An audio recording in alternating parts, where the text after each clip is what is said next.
Namaste. So today seems to be a good day for reading Osho. So I want to read another chapter. It is chapter 8 and it is called Knowing Nothing About Everything. So just enjoy and please listen to the words like you're listening to running water or to waterfalls. So enjoy. The 18th October 1980, I am in Buddha Hall. The first question. Osho, is there something wrong with me? I feel proud to be a Polak. Prem Kavita. There is nothing wrong to be a Polak. Polacks are as beautiful as anybody else, or a little more juicy. A sign outside a police station read, "Man wanted for rape." Next day, 3 Polacks applied for the job. But it is certainly wrong to feel proud. Whether one feels to be proud as an Indian or as a Polak or as an Englishman, it does not matter. These are just excuses. The real thing is that the ego wants some support. The ego cannot stand on its own feet. It needs crutches. It claims, my country is the best in the world, my religion the most superior, my culture the most evolved, and so on, so forth. Anything can be used as a prop for the ego, and that's certainly wrong, particularly for the sannyasin, because the whole effort of sannyas is to drop the ego in all its possible forms, subtle or gross, manifest or unmanifest, direct or indirect. One has to be constantly aware of the tricks of the ego. Its ways are subtle. If you throw it out from one door, it enters from the other door, and in a new disguise. Unless you are really alert, it is going to grab you from the back. Many times you feel the misery that is created by the ego, and many times you have dropped it, but it again creates new temptations. And because the temptations are new, you think it is not the old ditch you are falling in. It is the same ditch, of course, painted with fresh colors, changed a little bit here and there, renovated. Beware of the ego. Pride is not good for sannyasin. That's the only difference between a sannyasin and a non-sannyasin. The old idea of sannyas was to renounce the world. My idea of sannyas is to renounce the ego. Because even if you renounce the world, the ego will go on hiding within you wherever you go. In fact, when it starts taking on spiritual colors, it becomes far more difficult to get rid of it. Just like if your chains are made not of ordinary steel, but of purest gold, studded with diamonds, then you will not like to drop them. To you, they will appear like ornaments, and if somebody says, these are chains, you will be offended, you will be angry.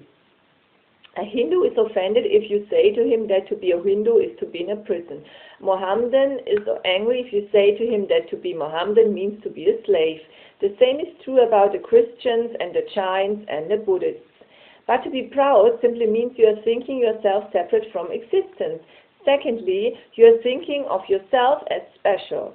To be sannyasin means to be just natural. You are not higher than anybody and you are not lower than anybody. You are simply part of the same existence. How can one be lower or higher?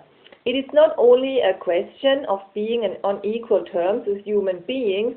You are on equal terms with the trees, with the rocks, with the stars. Simply there is nobody inside you who feels separate.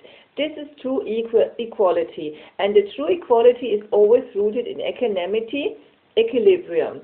To feel high in any way is simply a proof that deep down you are suffering from an inferiority complex. It is just a compensation.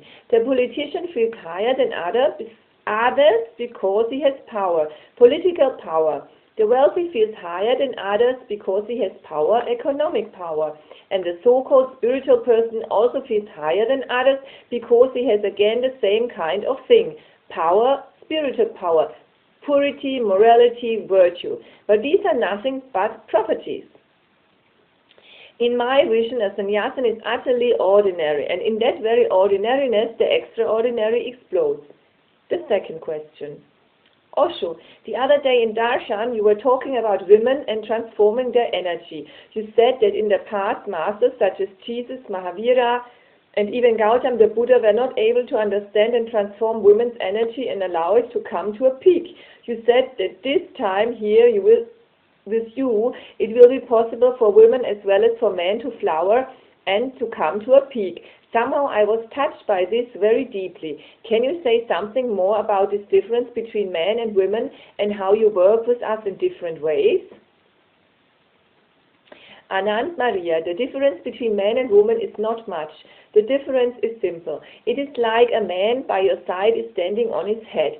What is the difference between you who is standing on his legs and a man who is doing a headstand, Shirshasana? In fact, none. You're both the same, but in a way there is a difference. The difference is that the man who is standing on his head is upside down. That's the only difference between man and a woman. What is conscious in man is unconscious in woman, and what is unconscious in woman is conscious in man. Man is man only in his consciousness. In his unconsciousness, he is woman, feminine. That's why whenever you feel a man in any way moving closer to his unconscious, he becomes softer, feminine, loving, tender. That's why the people who are condemned by the society, the sinners, are more loving people than your so-called saints. Your so-called saints are hung up in the conscious. They don't allow the unconscious, they repress it. They disassociate themselves from their unconscious, they condemn it. They create a distance between themselves and the unconscious. They define themselves only through the conscious. That's why they look so hard.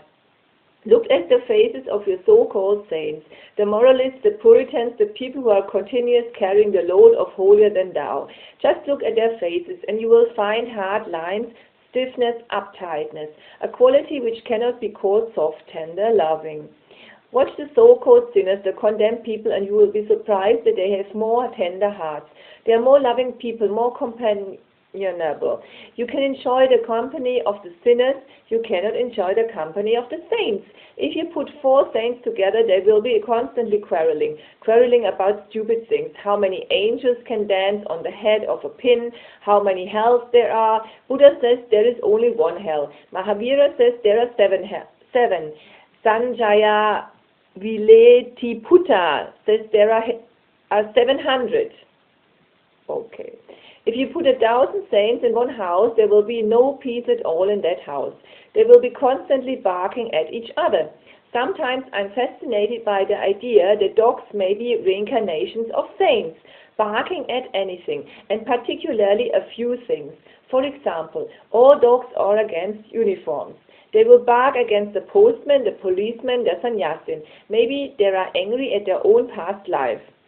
But sinners are very friendly for the simple reason I'm not telling you become sinners. I'm simply making a point so that you can understand why sinners look so soft, loving, human, and why saints look so inhuman. The reason is the sinners are closer to the unconscious, and man's unconscious is feminine.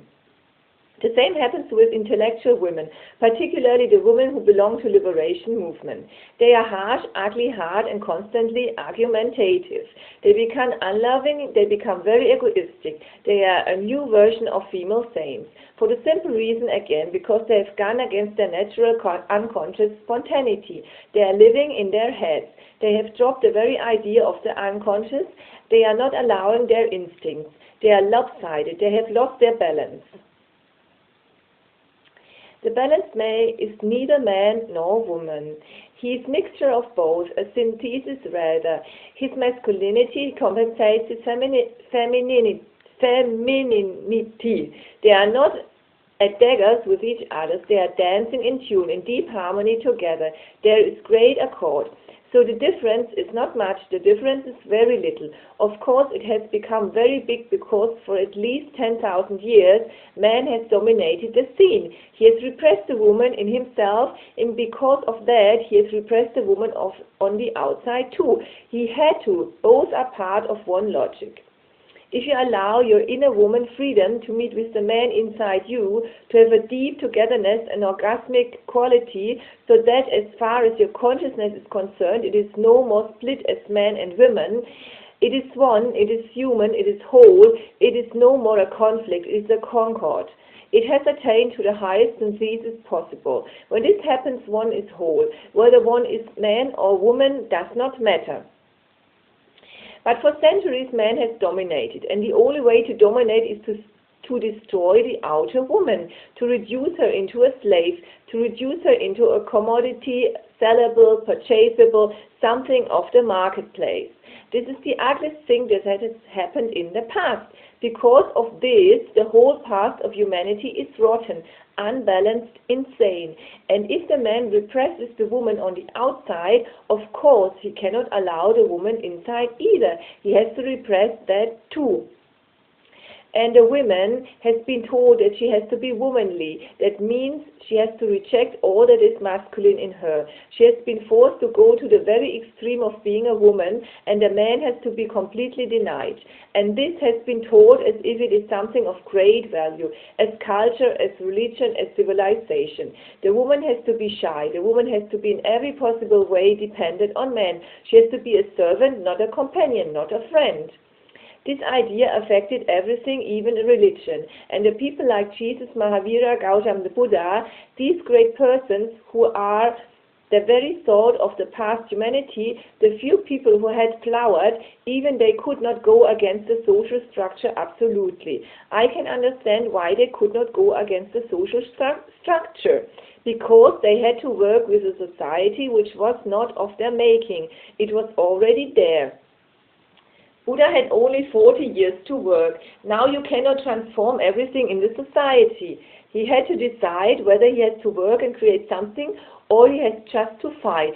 If he was to fight for every single inch, then no work would have been possible. He had to compromise. He accepted many things which I know were accepted very unwillingly. And the same is true about Mahavira, Lao Tzu, Zarathustra, Jesus, Mohammed. But they had to function in a particular society which was given already there, and it had existed for thousands of years.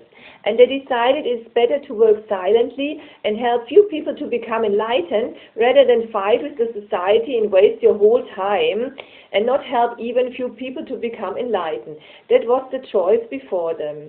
Buddha was not willing to allow women to be initiated as sannyasins for the simple reason because the Indian society has been very repressive. It has created great walls between men and women. To destroy those walls would have been releasing a chaos. It would have released so much repressed energy that Buddha was not thinking that he will be able to help anybody. Everything will go berserk. Hence he postponed as long as he could. When the women became very insistent, and particularly when his own stepmother asked to be initiated, he could not refuse. He owed much to this woman, because his own mother died the very day he was born. He was brought up by his stepmother with such care, with such much love. He had never felt that she is a stepmother.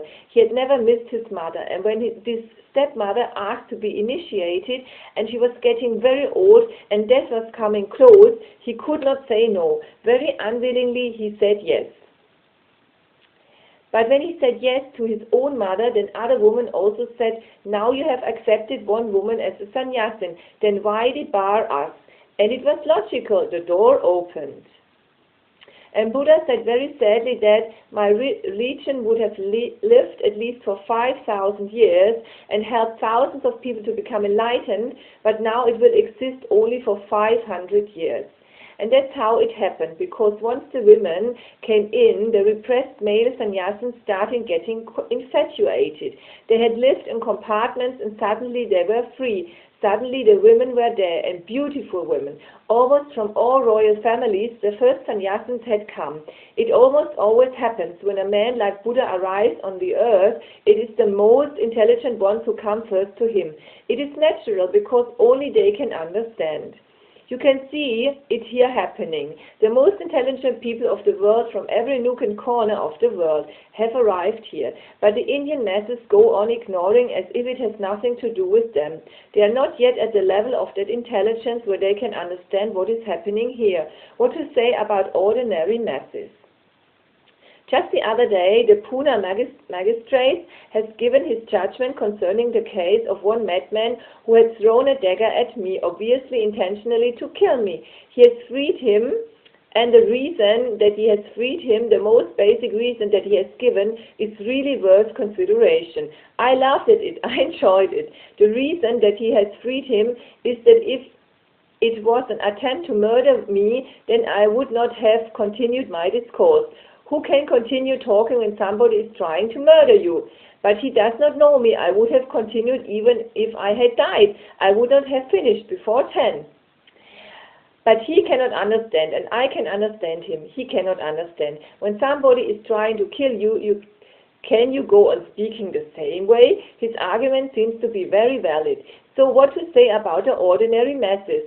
Even an educated magistrate thinks in the same way.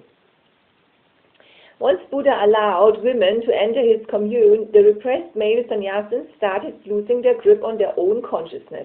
It happened because of repression. That's why Jesus and Mahavira were also of the same opinion.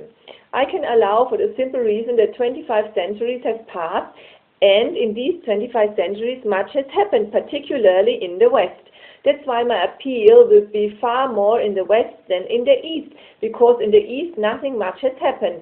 Karl Marx has not happened in the East. Friedrich Nietzsche has not happened in the East.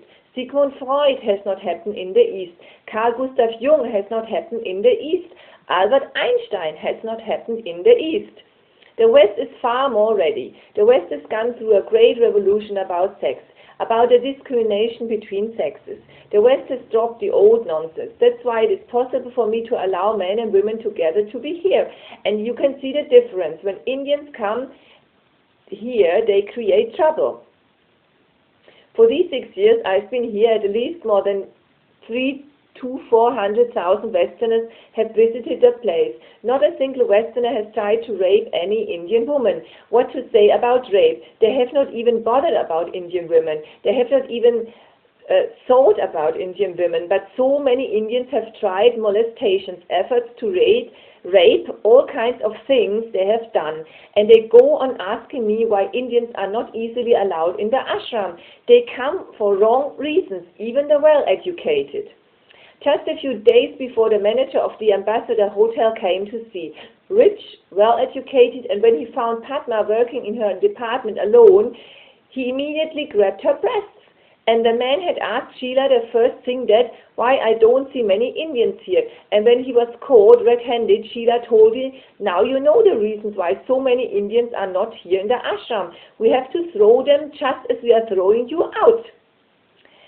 One government officer, one SDO, had come to investigate the morality of my sannyasins, and Sheila was showing him around the ashram. When he found that Sheila and he were alone, he asked Sheila, can I kiss you? And he had come to investigate the morality of the ashram. And because Sheila reacted and shouted at him, he had written a very nasty and wrong report about the ashram. And he has been one of the causes that we could not get the Saswat land for the commune.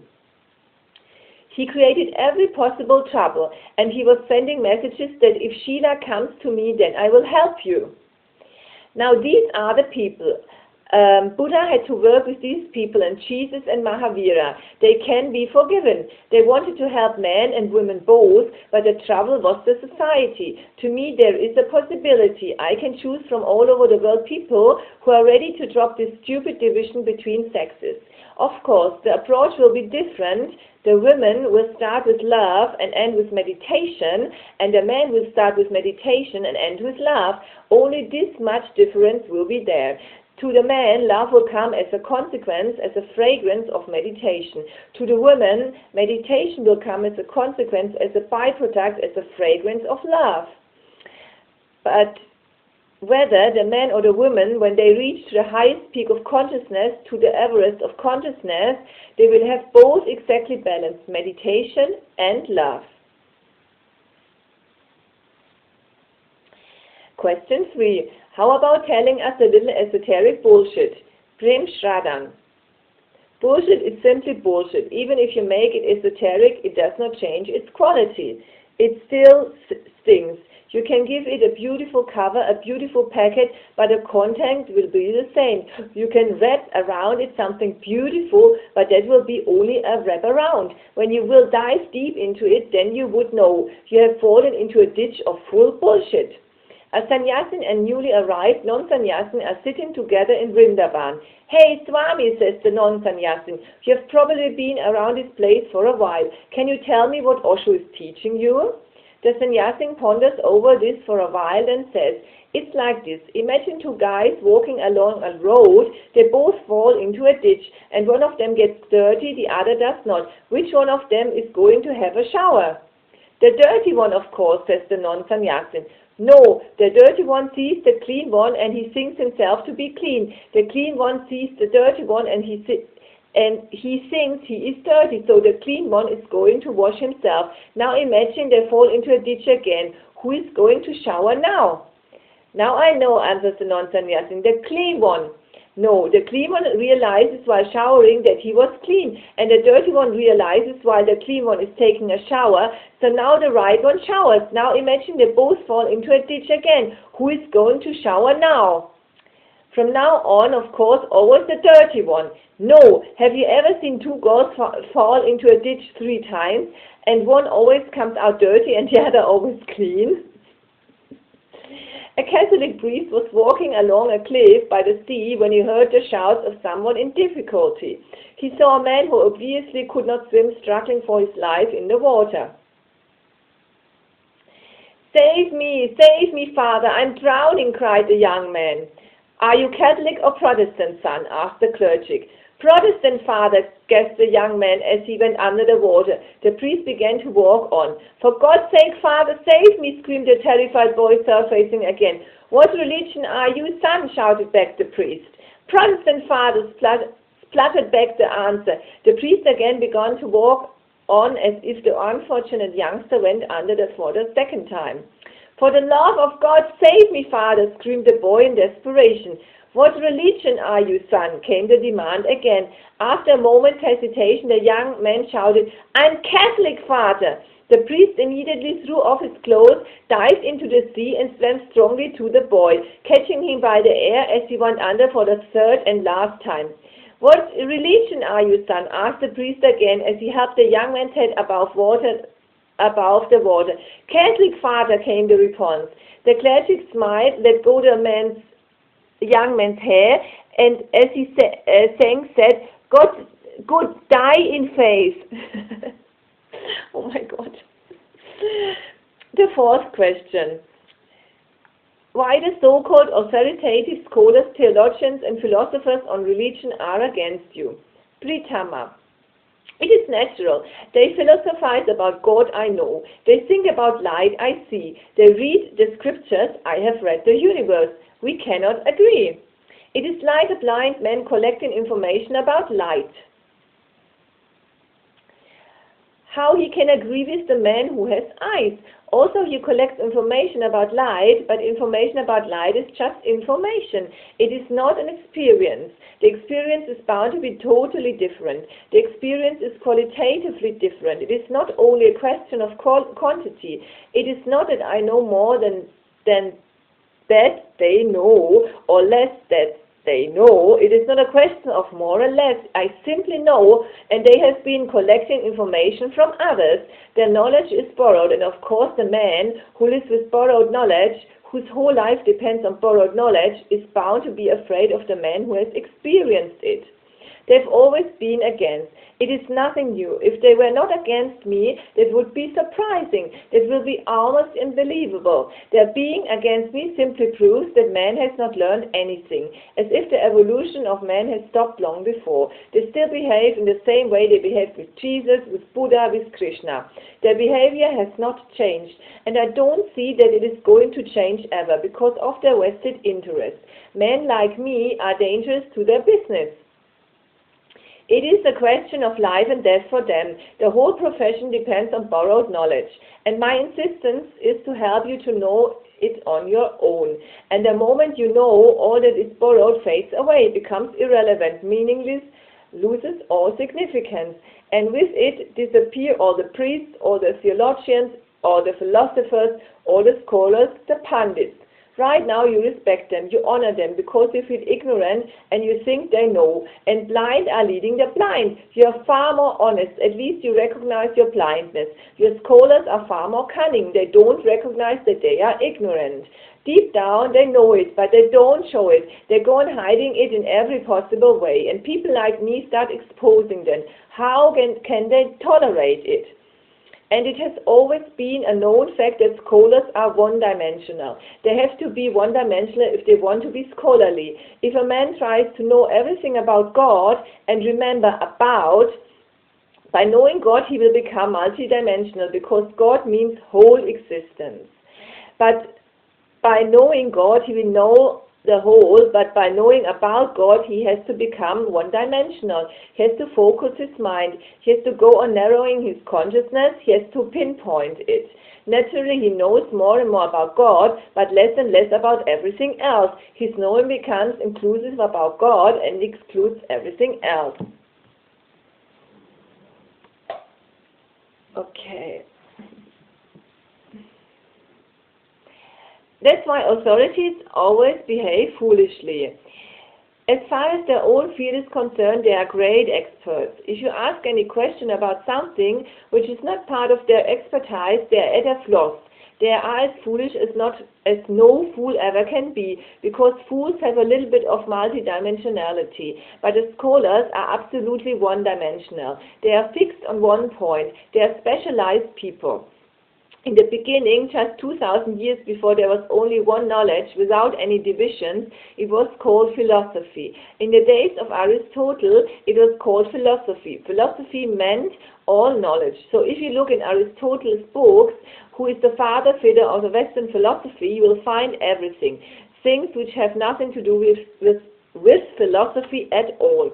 For example, how many teeth a woman has. Now what it has to do with philosophy, and even about that he is wrong. And he had two wives, not only one. He could have counted very easily. And as far as the woman's teeth are concerned, you need not even say her to open her mouth. It is always open. You can count very easily. There is no trouble. And having two wives and committing such a mistake, he says that women have less teeth than men. The logic is how women can have anything equal to men. He never bothered to experiment. But his books contain everything. It contains biology, religion, philosophy, mathematics, logic, language, aesthetics, everything possible. It contains physics. That's how the name metaphysics was born, because in Aristotle's book, after physics comes religion. Metaphysics simply means the chapter next to physics. After the chapter on physics, there is a chapter on religion. Hence it was called metaphysics. If Aristotle comes back, he will be absolutely puzzled. If he goes to Oxford, there are 365 subjects taught. He would not be able to believe 365 subjects. And they are every day growing more and more, branches of branches of branches. I have heard a future story. A man goes to his optician. He is suffering from pain in one of his eyes, and he tells the doctor. The doctor asks, which eye, right or left? And he says, left. And the doctor says, sorry, but I have specialized only in the other eye. You have to go to somebody else. A man's son came back from the medical college, and he asked, in what you have specialized? He was an old physician, old kind of physician who used to treat every kind of disease. The son said, I specialize about nose. And the father asked, which nostril? Yes, it is going to happen one day, right nostril or left nostril, and you will have to go to different experts. This is the way of specialization. One becomes narrowed. One starts knowing more and more about less and less. And the moment comes, is bound to come, at least logically it can be conceived that it will happen one day. If this is the process of science, knowing more and more about less and less, then one day somebody will declare, I know all about nothing.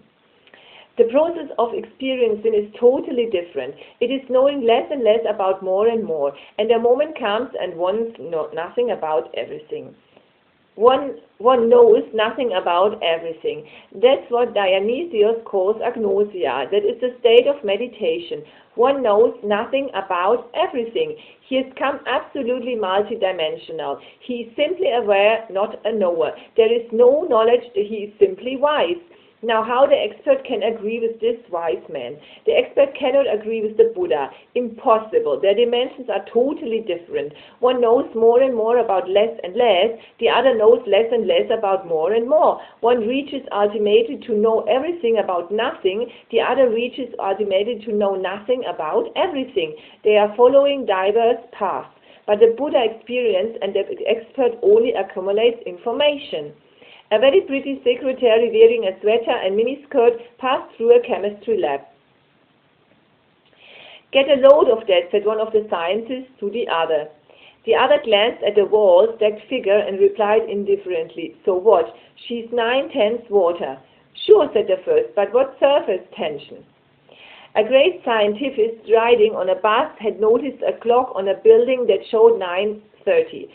Farther on he saw another clerk. This one showed 9:15. "God heavens," he cried, "I must be going the wrong way."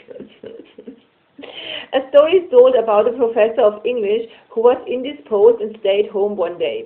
"What happened?" one of the students asked his daughter. "He's terribly upset," she disclosed. "Last night an owl in one of the trees kept repeating 'to who' instead of 'to whom.'" The newlywed wife was a professor of philosophy, and it almost happens with the professors of philosophy that she suffered from insomnia. She kept waking up her husband whenever she heard noises downstairs. Finally he said, "Go to sleep, dear, please. Burglars don't make noises." So she started to wake him up every time she heard nothing. That is logical, that is philosophical. Before beginning a post-mortem, the doctor wanted to check the chest. The cadaver was wheeled into the X-ray department and placed properly in the apparatus with the pretty technician. Then she put the photographic plate into the control panel. As she stuck her head out from behind it, she said automatically, "Please take a deep breath and hold it." A technician is a technician. They function automatically. Experts function very unconsciously. They know not what they are doing. They know not what they are saying. They know nothing because their whole consciousness is full of dead facts and informations. They can talk about love, but they have never loved. They can talk about God. And remember the meaning of the word about. About means around. Around and around they go, but they never touch the center of it. It cannot be touched just by knowing about God. You cannot quote the Bible, the Quran, the Gita, the Vedas. This is not going to help unless you can speak out of your own inner communion. And Jesus said unto them, "Who do you say I am?" And they replied, "You are the eschatological manifestation of the ground of our being, the charisma manifested in conflict and in indecision in the humanizing process." And Jesus said, "What?" Now this language, even a Polak Pope would have understood. This is the language of the Christian theologian. You are the eschatological manifestation of the ground of our being, the charisma manifested in conflict and decision in the humanizing process. And Jesus said, "What?" You ask me, Pritama, why the so-called authoritative scholars? They are not authoritative, they are quoting others. What authority they can have? Authority should come from your own authentic experience. This is the only source of authority. There is no other source of authority. A Ramakrishna can speak authoritatively. A Raman can speak authoritatively, but not Vivekananda. He is just a scholar. Mahavira can speak authoritatively, but not Gautam Ganadhara, his disciple, who is just a Brahmin Pandit collecting information, taking notes, compiling what Mahavira has said. Jesus can speak authoritatively, but not the popes. And the irony is that these people are thought to be authoritative because they can quote exactly the words of the scriptures. But the words of the scriptures can be quoted by a computer more efficiently, more accurately. It can be done by a mechanical device. No consciousness is needed for that. No awareness is needed for that. One need not to be a Christ to repeat the Beatitudes. Blessed are the meek, for there is the kingdom of God. This can be repeated by a record, a gramophone record. Have you seen the most famous gramophone company? His master's voice, simple, the dog wagging its tail. A gramophone record can do it, and that's what these popes are doing. His master's voice, the Shankaracharyas are doing, Ayatollahs, Imams are doing, just repeating. A small child was teaching to his parrot all the four-letter words. The mother, when heard, was shocked. She came running in and she said, "What are you doing? Have you gone mad? You're destroying the parrot. You're teaching him 4-letter words." And the child said, "No, Mommy, I'm just telling him, please remember these words are not to be repeated by you. Just the way you have told me my father and my father has told me, I'm teaching him and I'm telling him, remember to tell your children not to repeat these words. They are very ugly and dangerous words." You can teach a parrot and he can repeat anything, but a parrot is not an authority. Machines can do, computers can do even a far better way. So, Pritama, don't call these people authorities. They are not. They are befooling others and perhaps themselves. They are not real philosophers. They are more philosophers than philosophers. Philosophy, the very word, means love or wisdom, and they have nothing to do with wisdom at all. Wisdom happens only through meditation. It never happens by collecting information. It happens by going through a transformation. Wisdom is the flowering of your consciousness, the opening of the 1,000 petal liters of your being. It is the release of your fragrance, the release of the imprisoned splendor. Real philosophy has nothing to do with thinking. On the contrary, it has everything to do with transcending thinking, going beyond and beyond thinking, going beyond mind, reaching to the pure space of no mind. Out of that space, something flowers in you. You can call it Christ consciousness, Buddhahood, or whatever you like. This is true philosophy. The better word for philosophy will be philosia, not only love for wisdom, but love for seeing the truth. Siya means to see, philo means love, love to see. That's exactly the Indian word for philosophy, darshan. Darshan means philosia. Don't translate it as philosophy. Dr. Radhakrishnan and others have done a great disservice to the East by translating darshan as philosophy. It is philosia. In the East, our interest has always been to see the truth, because by seeing the truth, as the Isha Upanishad says, you become the truth itself. Only by becoming the truth you have authority. Then the truth speaks through you. You're just a medium, a vehicle, a hollow bamboo flute, and God starts singing through you. That miracle has to happen here with my sannyasins. That's why my only teaching is become a hollow bamboo flute. Don't hinder. Let God flow through you naturally, spontaneously. And if you allow your nature and spontaneity, just as every river reaches to the ocean, you will also reach to the ultimate ocean of God. The last question, Osho. You are talking and I hear flowers and silence and laughter everywhere. Come now, admit it. Are not you in the tradition of Gautama Buddha's great Italian disciple Maha Gossipa? Yoga Nishant. I am nobody's disciple and I am nobody's master either. I am not your master, just a friend on the way, a fellow traveler. And I'm nobody's disciple because nothing can be learned from anybody. And I'm nobody's master because nothing can be taught. I can allow you to be with me. Something can happen which is neither done by me nor done by you. Nobody can claim that I am the doer of it. It can simply happen, just as in the morning the sun rises and the flowers open and the birds start singing. The sun cannot say, I have opened the flowers. The sun cannot say that I have managed this whole orchestra of the music that suddenly has arisen on the earth. Neither the birds can say that. It is because of our singing that the sun has risen. You must have heard an old story of a woman who had a hen, and she believed that it is because of her hen that the sun rises, because early in the morning, just before the sunrise, the hen gives a joyous shout. And she was very proud because she was the only one who had a hen in the village. And nobody seemed to be grateful to her. So one day, out of disgust, she said, I'm leaving this village, and then you will know. The sun will never rise in this place because I'm taking my hen away. And she left the village. She reached another village, and of course, when the hen shouted with joy in the morning, the sun goes there, and the woman was tremendously happy. She said, now, those fools will realize. Sun has risen in this village, it cannot rise there. Now it will be always night there. Neither the birds can say, nor the flowers can say that the sun has risen because of us, nor the sun can say it is a synchronicity. This word is a very beautiful. It is coined by Carl Gustav Jung. You understand the law of causality. In the law of causality, one thing functions as a cause and the other thing happens as an effect. Wherever the cause is produced, the effect is bound to follow. It is a mechanical process. You heat the water to a certain degree and it evaporates. Heating is the cause and evaporation is the effect. Synchronicity is a non-causal relationship. Things happen, but you never know who is the cause and who is the effect. They happen simultaneously.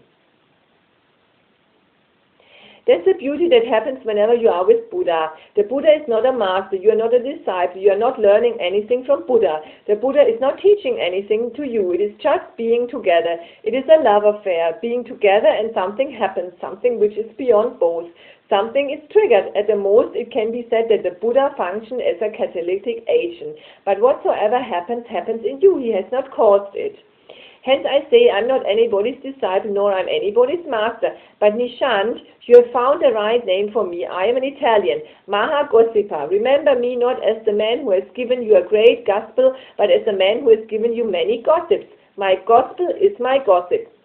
At a local businessman's club, 4 members got together after a few drinks and began to confess their secret vices.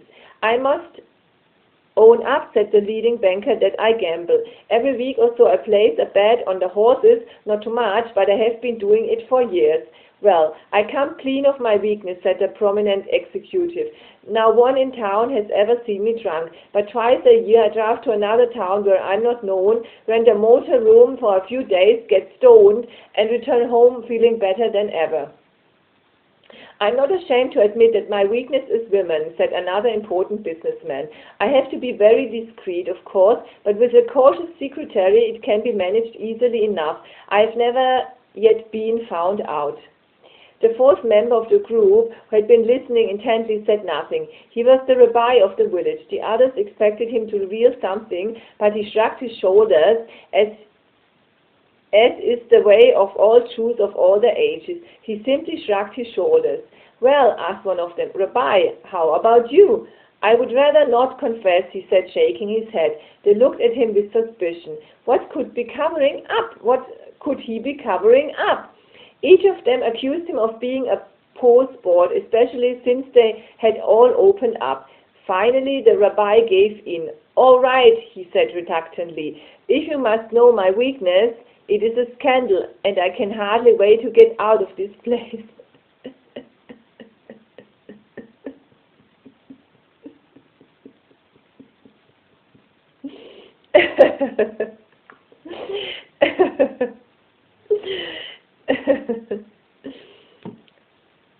Okay, thank you so much for listening and watching. I wish you a wonderful evening. Have a nice time. Bye-bye.